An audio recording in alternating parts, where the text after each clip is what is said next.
Hello everyone, PHP video টিউটোরিয়ালে সবাইকে স্বাগতম।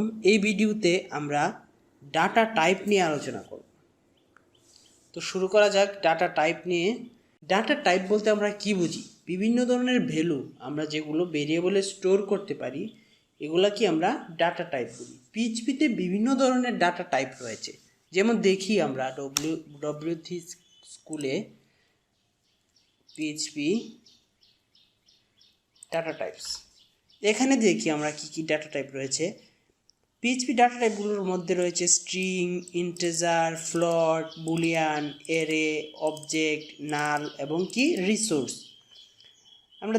আমরা প্রথমেই দেখি এই ডাটা টাইপগুলোর মধ্যে আবার সেক্টর আছে, যেমন এই ডাটা টাইপগুলোকে আবার দুই ভাগে ভাগ করা হয়েছে। একটা হচ্ছে এই ডাটা টাইপগুলোর মধ্যেই আবার এগুলোকে দুই ভাগে ভাগ করা হয়েছে, একটা হচ্ছে স্কলার ডাটা টাইপ আর একটা হচ্ছে কম্পোজিট ডাটা টাইপ। তো আমরা দেখি প্রথমেই স্কলার ডাটা টাইপগুলো কী আছে। এখানে স্ট্রিং, ইন্টিজার, ফ্লোট, বুলিয়ান এই চারটাকে বলা হয় স্কলার ডাটা টাইপ, আর অ্যারে, অবজেক্ট, নাল এগুলোকে বলা হয় কম্পোজিট ডাটা টাইপ। তো আমরা প্রথমেই দেখি string. PHP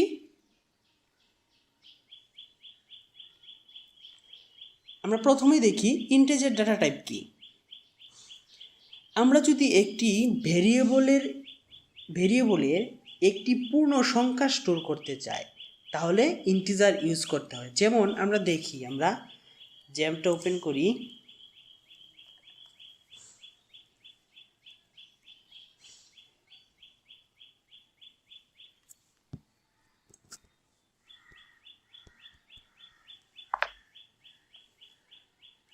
Apache start, MySQL start. তো এবার দেখি আমরা একটা ফোল্ডার ক্রিয়েট করেছিলাম লোকাল হোস্ট পিএইচপি নামে, পিএইচপি, শুধু পিএইচপি, এটা আগের দিনে করা ছিল। তো দেখি আমরা সাবলাইম টেক্সটটা ওপেন করি,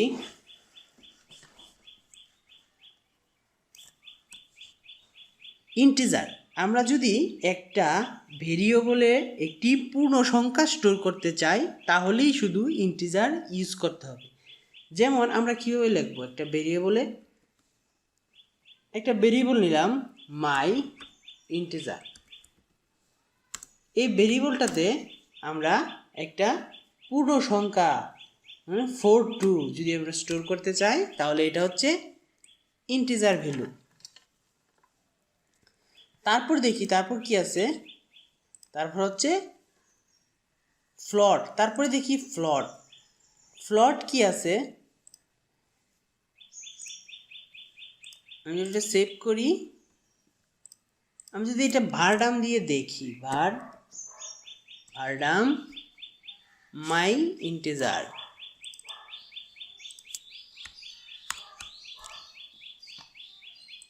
এখন যদি আমি এটা রান করি তাহলে দেখো ইন্টিজার 42। এবার দেখি আমরা ফ্লোট কি হচ্ছে দশমিক সংখ্যা।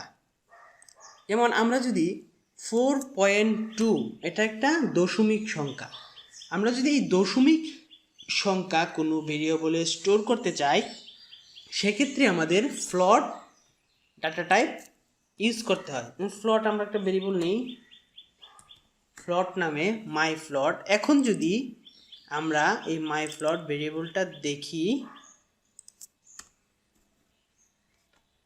কি আসতেছে, ফ্লোট 4.2। পিএইচপিতে আমাদের কিন্তু ইন্টিজার, ফ্লোট এগুলা ডিক্লেয়ার করতে হয় না, এগুলা পিএইচপি নিজে থেকে বুঝে নেয় কোনটা ইন্টিজার কোনটা ফ্লোট। এখানে 4.2 আছে, পিএইচপি বুঝে নিল যেটা ফ্লোট, আবার যদি 42 থাকতো তাহলে বুঝে নিত এটা হচ্ছে ইন্টিজার। তারপরে দেখি আমরা কি আছে, তারপরে আমরা দেখি স্ট্রিং। একটা ভেরিয়েবলে তারপর আমরা দেখি স্ট্রিং। একটা ভেরিয়েবলে যদি আমরা কিছু টেক্সট আমরা স্টোর করতে চাই তাহলেই কেবল আমরা স্ট্রিং ডাটা টাইপটা ইউজ করব। আমরা তো কীভাবে দেখব, মাই স্ট্রিং একটা মাই স্ট্রিং একটা ভেরিয়েবল নিলাম, ওইটাতে রাখলাম হ্যালো ওয়ার্ল্ড। এবার যদি আমরা মাই স্ট্রিং ভেরিয়েবলটা এখানে দিয়ে দেখি এটা কি আসে,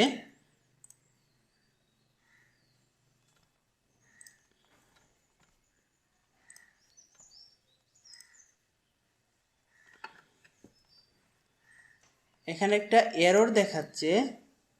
আচ্ছা, এখানে আমরা কি ভুল করেছি, এখানে স্ট্রিং লিখতে গেলে অবশ্যই আমরা ডাবল কোট বা সিঙ্গেল কোটের ভিতরে লিখতে হবে। এবার যদি আমরা এখানে রান করি স্ট্রিং 11 হ্যালো ওয়ার্ল্ড, 11 আসছে কারণ হচ্ছে এখানে 1 2 3 4 5 6 7 8 9 10 আর একটা স্পেস 11, এখানে স্ট্রিংটা কাউন্ট করে 11 বলছে। তারপর দেখি আমরা বুলিয়ান। বুলিয়ান ডাটা টাইপটা কি? বুলিয়ান ডাটা টাইপ হচ্ছে, এটা হচ্ছে স্কেলারের শেষ ডাটা টাইপ। বুলিয়ান শুধু ট্রু ফলস রিটার্ন করবে।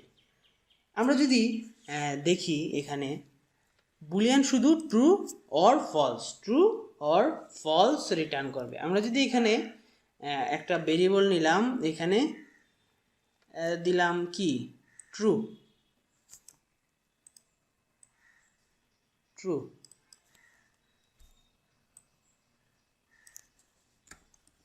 ট্রু। এবার যদি আমরা মাই ভেরিয়েবলটা এখানে চেক করি যে জিনিসটা কি, এখন এখানে বুলিয়ান আসছে, ভুল ট্রু। তারপরে দেখি আমরা কম্পোজিট ডাটা টাইপগুলো। কম্পোজিট ডাটা টাইপের মধ্যে প্রথমে কি আছে, অ্যারে আছে। অ্যারে কি? অ্যারে হচ্ছে একটা ভেরিয়েবলে যদি আমরা মাল্টিপল ভ্যালু স্টোর করতে চাই তখন সেটা অ্যারে। একটা ভেরিয়েবলে যদি আমরা মাল্টিপল ভ্যালু স্টোর করতে চাই তখন আমরা অ্যারে ইউজ করব, অ্যারে নিয়ে আমরা আরও নেক্সটে বিভিন্ন টপিকে আলোচনা করব। আমরা এতটুকুই এখন জেনে রাখি যে মাল্টিপল ভ্যালু যখন আমরা একটা ভেরিয়েবলে স্টোর করতে যাই তখন আমরা অ্যারে ইউজ করতে পারি। তারপরে দেখি আমরা অবজেক্ট। অবজেক্ট কি? ক্লাস এবং অবজেক্ট হলো অবজেক্ট ওরিয়েন্টেড প্রোগ্রামিংয়ের দুটি প্রধান দিক। ক্লাস কি? ক্লাস হলো অবজেক্টের একটি টেমপ্লেট বলা যায়, আর অবজেক্ট হলো ক্লাসের ইনস্ট্যান্স। যখন একটি ইন্ডিভিজুয়াল অবজেক্ট ক্রিয়েট করা হয় তখন ক্লাস থেকে সব প্রপার্টিজ এবং বিহেভিয়ারগুলো ইনহেরিট করে। তো আমরা যদি কনস্ট্রাক্টর ইউজ করি, আমরা যদি একটা ক্লাসের মধ্যে আমরা কনস্ট্রাক্টর ক্লাস ইউজ করি, কনস্ট্রাক্টর ফাংশনটা ইউজ করি, তখন ক্লাস থেকে একটি অবজেক্ট তৈরি করলে স্বয়ংক্রিয়ভাবে এই ফাংশনটি কল করবে। আমরা যদি ক্লাসের মধ্যে কনস্ট্রাক্টরটা ইউজ করি তখন ওই ফাংশনটি স্বয়ংক্রিয়ভাবে কল করবে। আমরা যদি একটা এক্সাম্পল দেখি, পিএইচপি ট্যাগ নেওয়া আছে, আমরা একটা ক্লাস কল করলাম, ক্লাস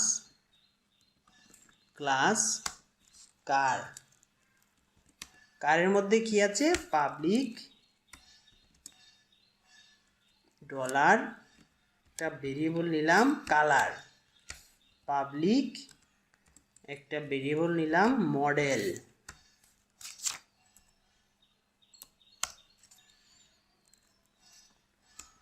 তারপর পাবলিক ফাংশন।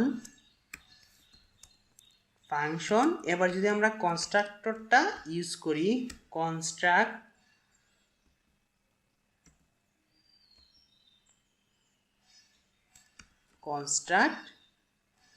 কনস্ট্রাক্টের ভিতরে যদি আমরা কালারটা নিলাম আর কি নিলাম, মডেল ভেরিয়েবল দুইটা নিলাম। এবার আমরা কি করব, দিস দিয়ে আমরা কোনটারে ধরবো, this colour, colour equal to ভেরিয়েবলের কালার। তারপর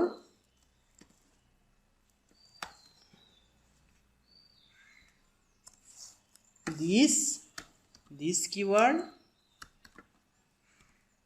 তারপর কি মডেল, ভেরিয়েবল মডেল। ঠিক আছে, তো এবার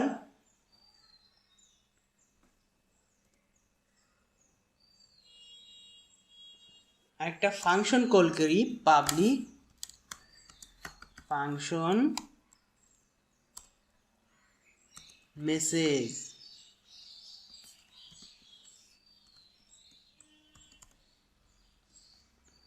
এই ফাংশনটার মধ্যে কি রিটার্ন করবে, রিটার্ন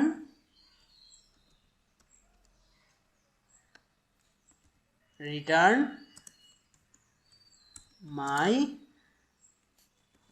কার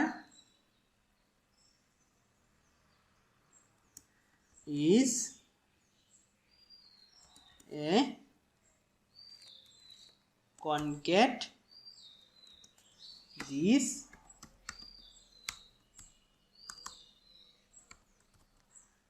কি কালার, concat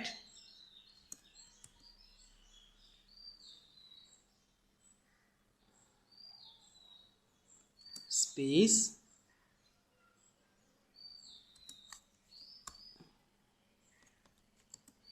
this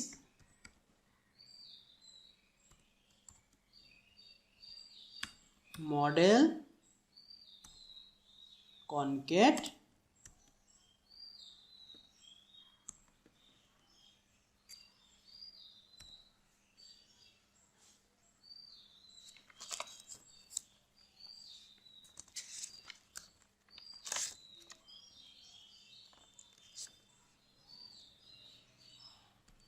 এবার দেখি এখানে ডলার মাই ফাংশন মাই কার, আমি এখানে অবজেক্টটা কল করব নিউ কার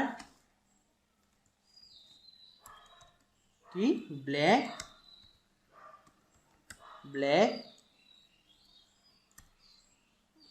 আর কি ব্ল্যাক বলবো,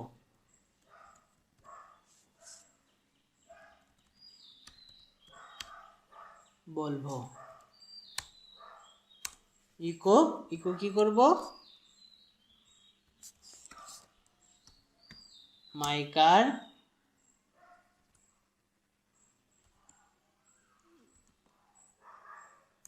মেসেজ, আমরা মেসেজ ফাংশনটা এখানে কল করলাম অবজেক্ট দিয়ে। তারপরে কি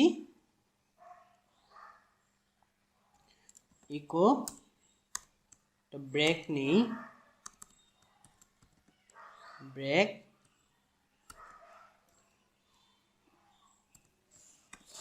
মাই car equal to new car red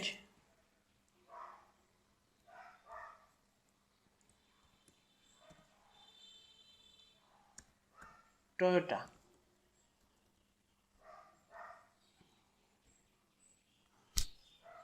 এখানে মেসেজটা কপি করে পেস্ট করে দিই।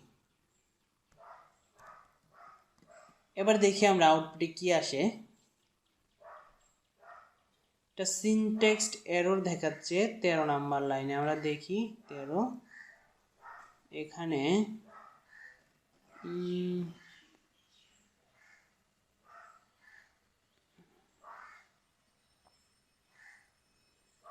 কনকেট করলাম, আচ্ছা এখানে কনকেট সাইনটা ইউজ করা হয়নি। এবার যদি আমরা রিফ্রেশ করি, মাই কার ইজ ব্ল্যাক বলবো, মাই কার ইজ রেড টয়োটা। তো নেক্সট ভিডিওতে আমরা অন্য কোনো টপিক নিয়ে আলোচনা করব। এই ভিডিওটি এই পর্যন্তই। Thanks for watching.